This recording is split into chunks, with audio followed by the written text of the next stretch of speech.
Welcome students, मैं doctor Smita Sharma और मैं आज आपको बीएससी पार्ट फर्स्ट का पेपर फर्स्ट पढ़ा रही हूँ, जिसमें यूनिट 5 हम आज स्टार्ट करेंगे। इसमें भी 2 चैप्टर्स हैं, जिसका हम फर्स्ट चैप्टर पढ़ रहे हैं। उसमें इनिशियली हम superposition of simple harmonic motion के बारे में जानकारी प्राप्त करेंगे। एक ही रेखा के अनुदिश समान आवृत्ति की 2 सरल आवर्त गतियों का अध्यारोपण। तो सरल आवर्त गति को इससे पहले वाले चैप्टर में हमने डिटेल में पढ़ लिया। अब हम इसमें पढ़ रहे हैं कि अगर 2 सरल आवर्त गति करती हुई वस्तुएं अगर अध्यारोपित होती है, एक ही बिंदु पर एक ही समय पर मिलती हैं, तो परिणाम कैसा होगा। तो इसके अंदर 2 परिस्थितियां हो सकती हैं। एक तो ये कि सरल आवर्त गति करती हुई 2 वस्तुएं एक ही लाइन ऑफ एक्शन पर आए। जैसे मान लो ये एक लाइन है, इसी पर एक सरल आवर्त गति की मोशन बन रही है और दूसरी भी इसी दिशा में दूसरी एक सरल आवर्त गति की मोशन हो रही है।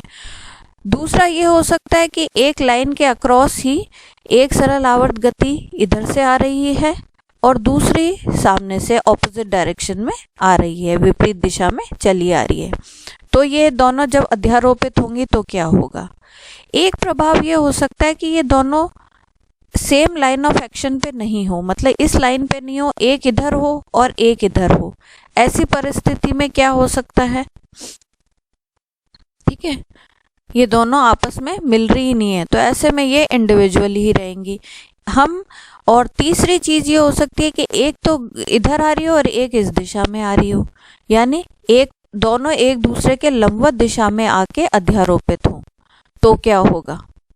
ठीक है, तो हम ये तीनों ही इफेक्ट में सबसे पहले हम इस इफेक्ट को लेते हैं। इस इफेक्ट में क्या होगा कि एक वेव है जो एक अलग लाइन ऑफ एक्शन में जा रही है, दूसरी वेव है वो चाहे इस दिशा में जाए चाहे इस दिशा में जाए, लेकिन उसकी लाइन ऑफ एक्शन मतलब जिस पे क्रिया रेखा है वो बहुत दूर है। तो ये दोनों आपस में मिलती नहीं है, तो ये अपने अलग जा रही है, ये अपने अलग जा रही है, दोनों एक दूसरे की गतियों को प्रभावित नहीं करती। अब दूसरी चीज है, अगर लाइन ऑफ एक्शन सेम हो, अगर उनकी क्रिया रेखा समान हो, तो क्या होगा। अब क्रिया रेखा समान हो तो ये या तो ये हो सकता है कि दोनों एक ही दिशा में गमन कर रही हो, और या फिर दोनों विपरीत दिशा में गमन कर रही हो। हाँ, अगर वो किसी बिंदु पर अध्यारोपित होती हैं तभी हमें उसको अनुभव करना है, नहीं तो नहीं कर सकते हम। तो इसी में आज हम सबसे पहले ये पढ़ेंगे superposition of 2 simple harmonic motions of same frequency along the same line. तो चलिए हम इसके बारे में पढ़ते हैं। तो हम इसके लिए मान लेते हैं, इसमें एक चीज और आपको ध्यान देनी है, यहाँ पे हमने दोनों सरल आवर्त गतियों की जो आवृत्ति है वो हमने समान रखी है, सेम फ्रीक्वेंसी की है। तो हमने इसमें हम इसको थ्योरेटिकली वर्कआउट करके देखते हैं इसमें क्या प्रभाव होगा। तो हमने ये मान लिया कि 2 सरल आवर्त गतियां हैं, दोनों की जो आवृत्ति है वो समान है, फ्रीक्वेंसी इज सेम ओमेगा, और उनका जो एम्पलीट्यूड है या आयाम है वो A1 और A2 है, और दोनों ही सेम लाइन ऑफ एक्शन पर गति कर रही हैं, एक ही रेखा के अनुदिश गति कर रही हैं। तो किसी समय t पर उनका जो विस्थापन का समीकरण है वो हमें ज्ञात है, हम लिख सकते हैं, तो हम उसको लिख लेते हैं। तो किसी समय t पर किसी कण का इनके द्वारा उत्पन्न विस्थापनों को निम्न समीकरणों से प्रदर्शित किया जाता है। जो उनके डिस्प्लेसमेंट की इक्वेशन है वो इस तरीके से हम लिख सकते हैं। v1 y1 is equals to a1 sine omega t plus alpha 1, y2 is equals to a2 sine omega t plus alpha 2, जहाँ हमारे अल्फा 1 और अल्फा 2 जो है वो हमारे फेज एंगल्स हैं या कला कोण हैं। ठीक है, जरूरी नहीं है कि दोनों ही सेम फेज में स्टार्ट हो, अलग अलग फेज एंगल हमने अज्यूम कर लिए। तो ये हमारा इनिशियल अजम्पशन है, और अब हम ये मान रहे हैं कि वो किसी समय पर एक जगह पर अध्यारोपित होती है या सुपर इम्पोज होती है। तो हमारे को सुपरपोजिशन प्रिंसिपल हमने पढ़ रखा है कि अगर कोई 2 या 2 से अधिक वेव्स एक ही जगह पर एक ही समय में मिलती है तो अध्यारोपित तो होती है, तो उनपे एक अध्यारोपण का सिद्धांत लगता है जो कहता है कि जो परिणामी विस्थापन होगा, जो रिजल्टेंट डिस्प्लेसमेंट होगा, वो इन सभी अध्यारोपित होने वाली तरंगों का वेक्टर एडिशन होगा, सदिश योग होगा। ठीक है, तो वो ही हम इसके अंदर अप्लाई करेंगे। तो इसके अंदर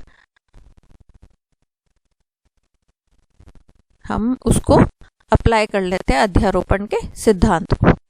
एक सेकेंड,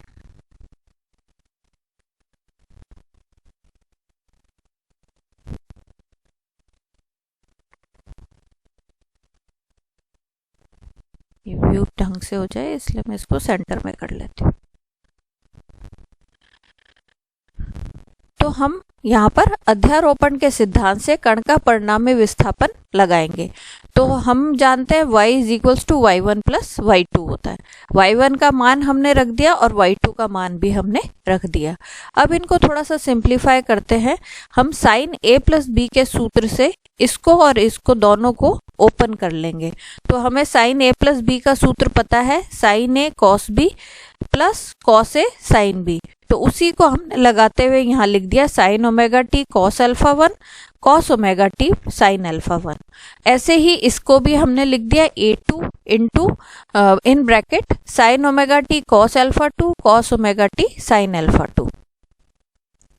अब इसके अंदर हम क्या करते हैं, साइन ओमेगा टी की ये दो टर्म्स है हमारी, है ना। साइन ओमेगा टी की एक तो ये टर्म है और एक ये टर्म है। दोनों में से साइन ओमेगा टी कॉमन ले लेते हैं। तो दोनों में से कॉमन लेंगे तो आपके पास क्या आ गया, a1 cos alpha 1 plus a2 cos alpha 2 in bracket और साइन ओमेगा टी बाहर आ गया ब्रैकेट के। ऐसे ही कॉस ओमेगा टी की दो टर्म्स हमने ले ली, a1 sine alpha 1 plus a2 sine alpha 2 cos omega T. अब इसके अंदर हम यहाँ पर थोड़ा सा इसको सिंप्लीफाई करने के लिए हम अज्यूम कर रहे हैं, हम इस टर्म को अज्यूम कर लेते हैं a cos alpha where a is capital A cos phi हमने अज्यूम कर लिया, जो किसके बराबर है, a1 cos alpha 1 plus a2 cos alpha 2 के। ऐसे ही हमने इस टर्म को भी हमने अज्यूम कर लिया, capital A sine phi is equals to a1 sine alpha 1 plus a2 sine alpha 2। अब ये जो दोनों वैल्यूज हमने अज्यूम करी हैं ये हम इक्वेशन 3 में, समीकरण 3 में रख देंगे। तो रख दीजिए, तो क्या आ जाएगा आपका y बराबर a cos phi sine omega T plus a sine phi cos omega T. इस तरीके से आ गया। दोनों में से अगर a कॉमन ले तो देखिए यहाँ पे क्या बन गया, sine a cos b cos a sine b। तो हम इसको वापस साइन a प्लस बी के फॉर्म में लिख सकते हैं, लिख देते हैं साइन a प्लस बी यानी ओमेगा टी प्लस फाई। तो हमारे पास ये रिजल्टेंट या परिणामी विस्थापन आ गया। अब हमने ये तो निकाल लिया परिणामी विस्थापन, लेकिन इसमें a और फाई हमने तो माने थे, तो इनके मान हमारे को निकालने पड़ेंगे। तो इनके मान निकालने के लिए हम समीकरण 4 और 5 को काम में लेंगे। सबसे पहले हम समीकरण 4 और 5 दोनों समीकरणों में दोनों ओर स्क्वायर करके ऐड कर देंगे, दोनों इक्वेशंस को वर्ग करके जोड़ देंगे। तो वर्ग करके जोड़ने पर हमें क्या प्राप्त होगा, इसको तो हम करेंगे तो a square cos square phi, ये होगा a square sine square phi. तो a स्क्वायर कॉमन लिख लिया, cos square phi plus sine square phi लिख लिया, और इधर भी हमने होल स्क्वायर ओपन कर लिया। अब इसके अंदर ये पूरा इसका होल स्क्वायर बनेगा। तो होल स्क्वायर बनेगा तो पहली टर्म क्या होगी, whole square a plus B का होल स्क्वायर हमारा आपको पता है a square plus 2ab plus B square होता है। तो उसी हिसाब से हमारी पहली टर्म यहाँ पर बनेगी a1 square cos square alpha 1 a2 square cos square alpha 2 और plus 2a1 a2 cos alpha 1 cos alpha 2। ऐसे ही इसके अंदर आएगी। तो हमने इसको थोड़ा सा सिंप्लीफाइड वे में लिख लिया। हमने क्या करा, दोनों में से जो a1 स्क्वायर की टर्म थी उनको साथ में लिख लिया, sine square alpha 1 plus cos square alpha 1। ऐसे ही हमने a2 square sine square alpha 2 cos square alpha 2 लिख लिया, और 2a1 a2 की जो टर्म थी उसको भी हमने कुछ इस तरीके से लिख लिया। अब हम इसके अंदर, हमें पता है cos square theta plus sine square theta 1 होता है, तो हमारी ये टर्म रिड्यूस होके केवल इतनी ही रह जाएगी। अब यहाँ पर अगर हम देखें तो ये आ रहा है cos alpha 1 cos alpha 2 plus sign alpha 1 sign alpha 2। तो ये हमें मालूम है ये cos a माइनस बी की एक्सपेंडेड फॉर्म होता है उसका।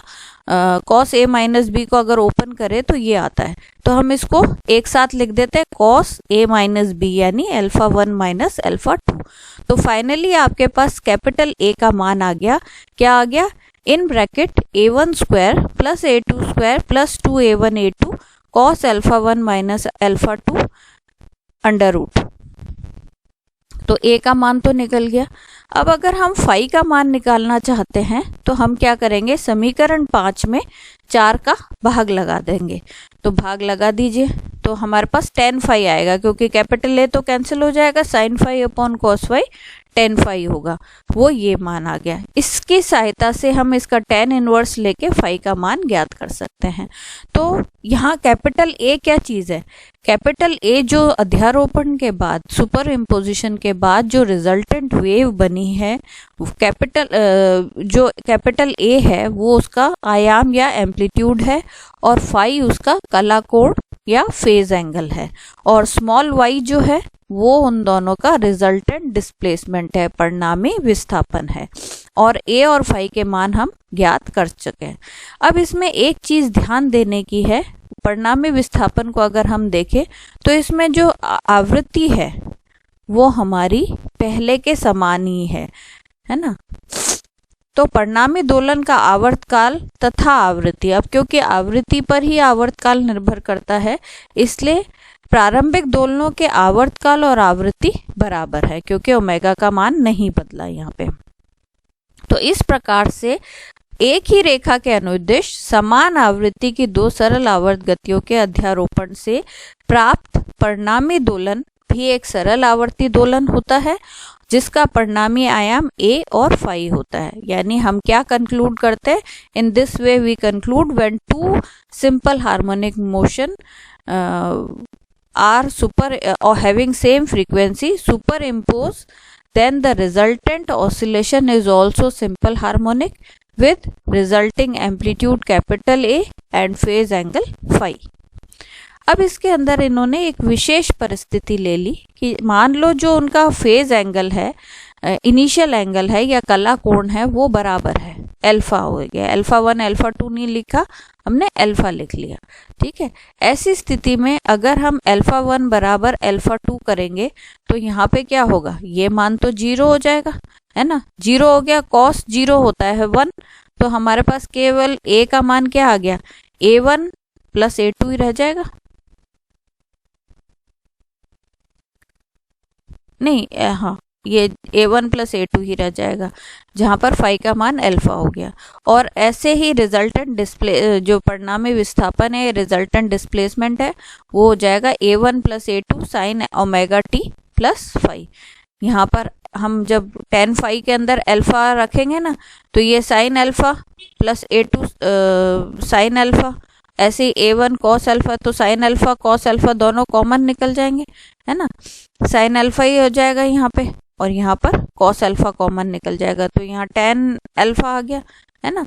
तो इसका मतलब इसके अंदर क्या हो जाएगा, हमारा फाई जो है वो अप्रोक्सीमेटली a के बराबर ही हो जाएगा।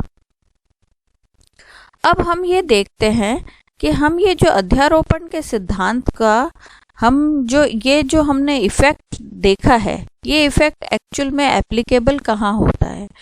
तो ये जो इफेक्ट है वो हमारा एप्लीकेबल है व्यतिकरण के अंदर। हमने व्यतिकरण लाइट वेव्स में, प्रकाश की तरंगों में अध्ययन किया है। हम यहाँ पर ध्वनि तरंगों की बात करते हैं, उसमें भी दो ध्वनि तरंगे एक साथ हमारी मतलब एक साथ प्रोपोगेट हो रही हैं।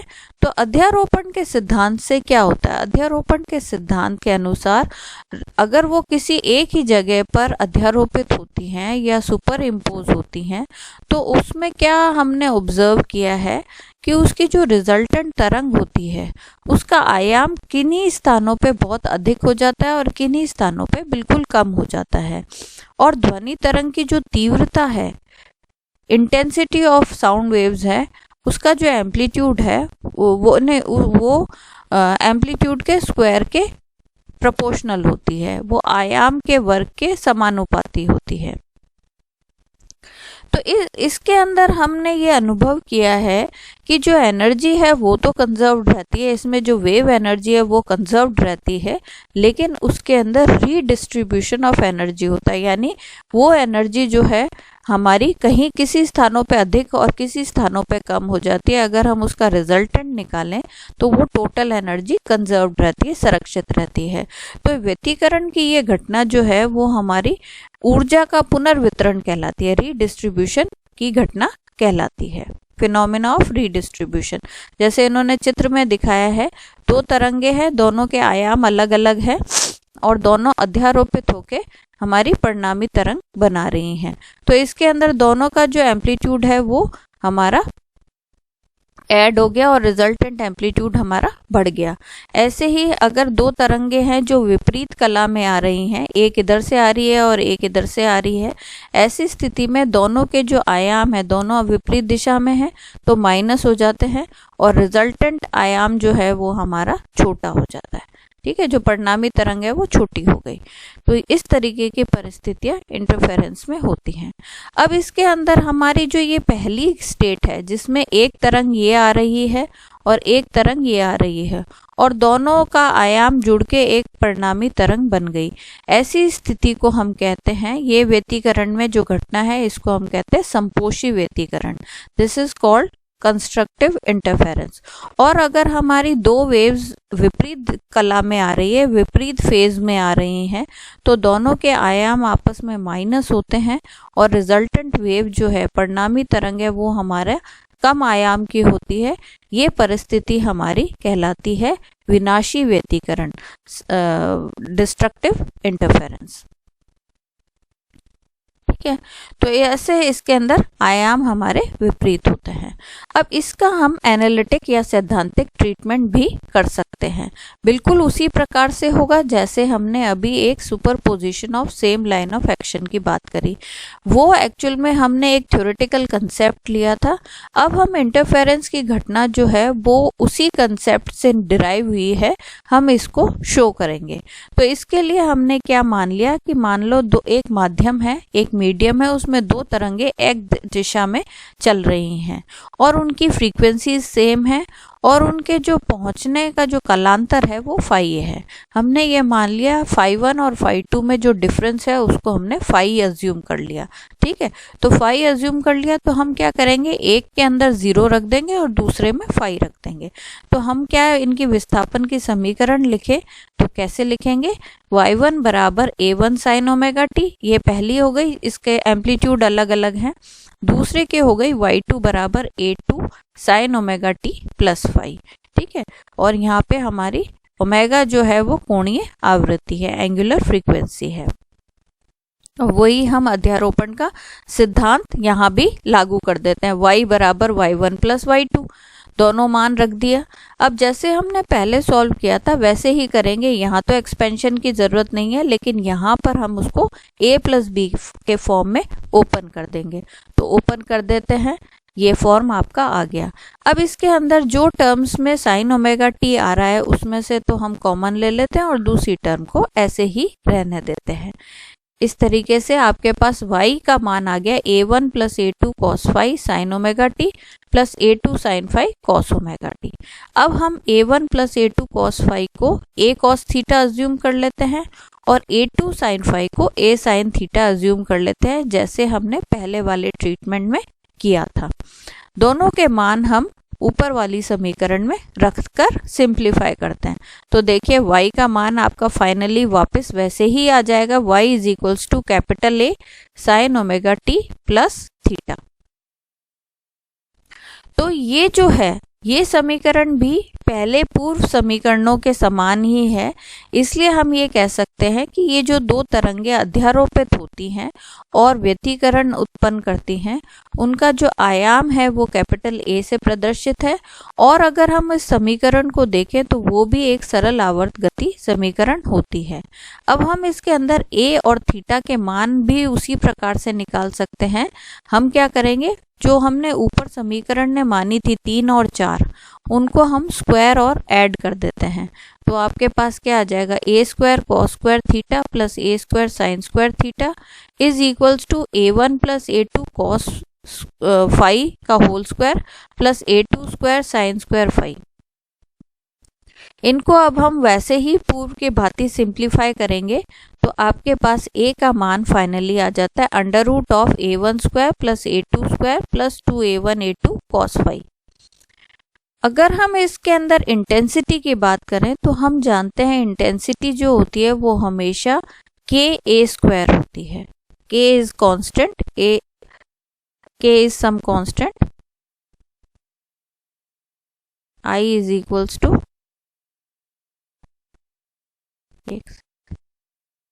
KA square. तो हम यहाँ पर A स्क्वायर का मान तो रख देते हैं और K से मल्टीप्लाई कर देते हैं। तो यहाँ पर क्या आ जाएगा, KA1 स्क्वायर, उसको हमने I1 लिख दिया। यहाँ आ जाएगा KA2 स्क्वायर, उसको I2 लिख दिया। यहाँ पर हम K जो हमने अज्यूम किया है उसको हम यहाँ पर अंडर रूट के लिख के इसको अंडर रूट ऑफ I1, इसको अंडर रूट ऑफ I2 लिख सकते हैं। तो ये इंटेंसिटी के फॉर्म में आपकी समीकरण आ जाएगी। ठीक है, अब इसी के हम दो स्पेशल केसेस भी पढ़ लेते हैं। कंस्ट्रक्टिव और डिस्ट्रक्टिव इंटरफेरेंस हमने बात करी है, उसकी बात करें तो हम ये जानते हैं कि अगर फाई 0 है तो हमारे क्या होगा, अगर ये 0 होगा तो ये A1 प्लस A2 यानी दोनों एम्पलीट्यूड्स जुड़ जाएंगे। तो हम कंस्ट्रक्टिव इंटरफेरेंस की जो कंडीशन है उसको हम कैसे डिफाइन कर सकते हैं कि यदि फाई का मान 0, 2 पाई, 4 पाई या 2n पाई का इवन गुणज हो या सम गुणज हो, मल्टीपल हो, तो दोनों तरंगे हमारी सेम फेज में रहती है, समान कला में रहती है। ऐसी हर परिस्थिति में कॉस फाई का मान 1 होगा और A का मान उसमें अधिकतम होगा A1 प्लस A2, और ऐसी स्थिति में जो तीव्रता है वो भी हमारी अधिकतम हो जाएगी। कितनी हो जाएगी, under root of I1 plus under root of I2 का होल स्क्वायर हो जाएगी। तो ऐसी स्थिति जहां पर दोनों की जो इंटेंसिटी है वो अधिकतम होती है, उसका आयाम अधिकतम होता है, एम्पलीट्यूड अधिकतम होता है, उस अवस्था को हम समपोषी व्यतिकरण कहते हैं। इसी प्रकार से अगर विनाशी व्यतिकरण की बात करें तो अगर हमारा फाई का मान पाई, 3 पाई, 2n प्लस 1 पाई का फॉर्म है तो दोनों तरंगे हमेशा ही ऑपोजिट फेज में होंगी। ऐसी स्थिति में कॉस फाई का मान -1 हो जाता है।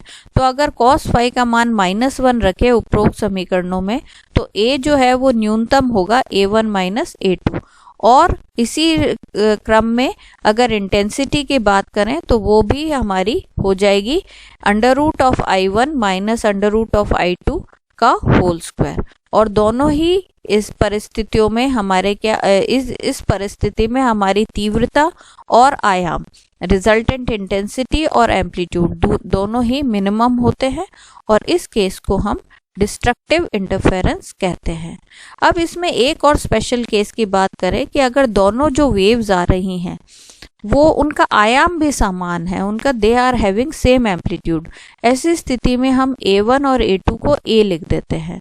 तो कुछ भी नहीं है इसमें, A1 A2 को A रख देंगे तो समपोषी व्यतिकरण या कंस्ट्रक्टिव इंटरफेरेंस में तो अधिकतम आयाम हो जाएगा 2A और तीव्रता इंटेंसिटी आपकी 4A स्क्वायर हो जाएगी। और विनाशी या डिस्ट्रक्टिव इंटरफेरेंस की अवस्था में A मिनिमम 0 हो जाएगा और I मिनिमम भी 0 हो जाएगा। तो इस प्रकार से हम ये देखते हैं कि साउंड के अंदर कोई अधिकतम उच्चिष्ट आता है, मैक्सिमा आता है, या निम्निष्ट आता है, मिनिमम आता है, वो हमारी आने वाली जो तरंगे हैं, जो अध्यारोपित होने वाली तरंगे हैं, उनके कालांतर पर निर्भर करता है और किसी पर निर्भर नहीं करता। यही हमारी व्यतिकरण की प्रक्रिया है। इस प्रक्रिया में ऊर्जा नष्ट नहीं होती, लेकिन वो रीडिस्ट्रीब्यूट होती चली जाती है। परिणामी तरंग में ऊर्जा का पुनर्वितरण हो जाता है। संपोषी व्यतिकरण के स्थान पर ऊर्जा अधिकतम होती है और विनाशी व्यतिकरण के स्थान पर ऊर्जा न्यूनतम हो जाती है, और लेकिन उनकी जो कुल ऊर्जा है उसका व्यतिकरण में कोई परिवर्तन नहीं होता। आज हम इतना ही करेंगे। आगे हम एक बार स्थायी व्यतिकरण की प्रक्रिया को समझेंगे और इसी प्रकार से और अध्यारोपण के सिद्धांतों का अध्ययन करेंगे। धन्यवाद।